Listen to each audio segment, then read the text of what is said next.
Hi Nel, mahal ko. 2012, since we first met. Almost 12 years na tayong magkasama. Yung relationship natin, hindi ito yung love story na Wattpad or fairy tales. Na puro kilig at saya. Masasabi kong pang MMK yung love story natin. Madalas pa nga, patulpo na, minsan pasoko pa. Dati akala ko talaga isa kang girly na mainhin. Kasi masungit ka at hindi tayo close. Palagi tayo nagtatarayan, nagulat na lang ako. Bigla mo naging close yung mama ko. Akala ko nga nung una nililigawan mo pa siya eh. Dahil madalas kayo mag-usap at mabait ka sa kanya. Yun pala, gusto mo pala akong ligawan. Hi, mahal. Una sa lahat, very thankful ako kay Lord dahil ikaw yung nakilala ko. Parang kailan lang, nung niligawan pa lang kita, hindi kompleto ang araw ko noon pag di kita nakikita. Ngayon, binigyan tayo ng opportunity na makasal. Sobrang saya at excitement at stress sa preparasyon. Pero ngayon, ito na yung araw na pinakahihintay natin. Alam natin, ang lahat ng ito ay plano ni Lord.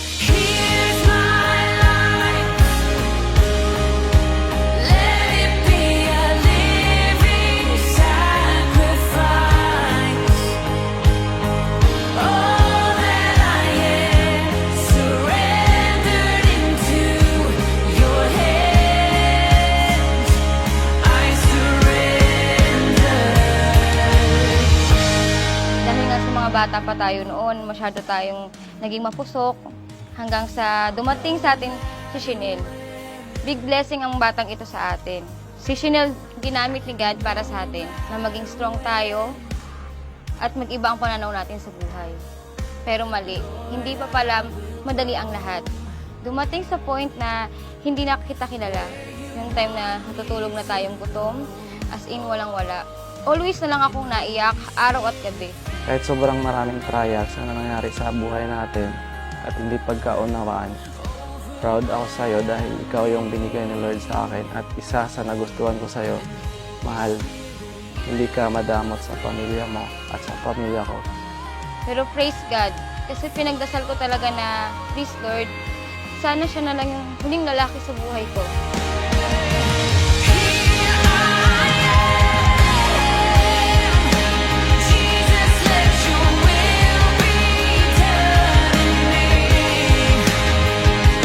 Answer all my prayers.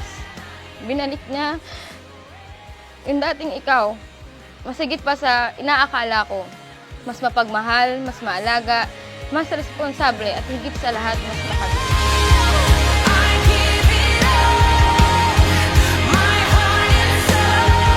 Sabi nga ng Isaiah 60:22, when the time is right, the Lord will make it happen.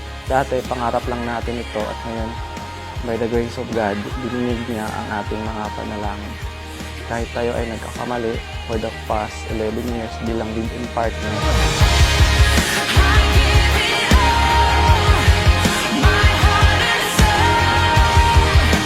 Sobrang galing ni God sa relationship natin. Kasi binigyan niya tayo ng pagsubok na napakahirap. Pero lahat yun nalampasan natin. Nakaya natin ang dahil kay God. Tinutulungan niya tayo para maitama yung pagkakamali at kasama natin. Praise God dahil nakilala natin si Lord parehas at siya yung naging source ng pagmamahal na nararanasan natin ngayon.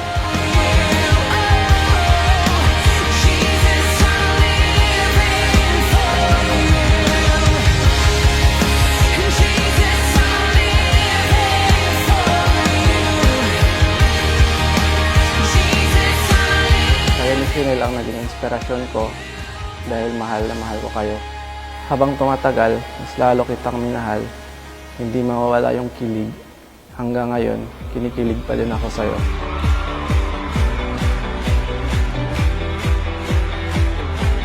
Right, sister.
ko sa'yo na kung gaano mo kamahal yung pamilya ko, ganun din yung pagmamahal ko sa pamilya mo. Kung gaano kita kamahal, ganun ko mamahalin yung magulang mo. At pangako ko din na maging mabuting ama sa mga anak natin at mag-grow as a Christ-likeness. Dito bayaan ni Lord ang ating tatahakin ngayon dahil siya ang center sa marriage na ito. Salamat sa lahat kasi kahit napapagod ka na, pinipilit mo na intindihin lahat. Mahal na mahal kita, hindi magbabago yun. Sorry sa mga pagkukulang ko sa'yo na minsan nagiging tamad ako. Pero pipilitin kong magbago dahil kasal na tayo.